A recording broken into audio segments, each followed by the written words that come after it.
கூட்டணி குறித்து பாமக நிறுவனர் ராமதாஸ் முடிவு செய்வார் என பாமக எம்எல்ஏ அருள் கூறியுள்ளது பரபரப்பை ஏற்படுத்தியுள்ளது.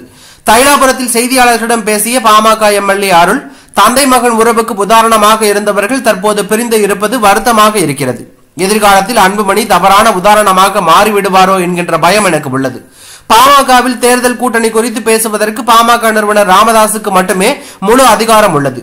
வயதானவர்கள் கூட குதித்து குதித்து மகிழ்ச்சி அடையக்கூடிய கூட்டணியை அமைப்போம் என ராமதாஸ் கூறினார். ஆகவே பாமகவின் கூட்டணி குறித்த அறிவிப்பு வரும்போது வயதானவர்கள் கூட குதித்து குதித்து ஆடுவார்கள். பதவிக்காக பெற்ற அப்பாவையே அன்புமணி விட்டு போகிறார். பொறுப்பாளர்களை நியமிப்பதற்கும் மாற்றுவதற்கும் ராமதாசுக்கு மட்டுமே அதிகாரம் உள்ளது. அப்பாவை மகன் மதிப்பதுதான் தமிழ்நாட்டின் பாரம்பரியம் என்று அவர் கூறியுள்ளது பரபரப்பையும் அதிர்ச்சியும் ஏற்படுத்தியுள்ளது.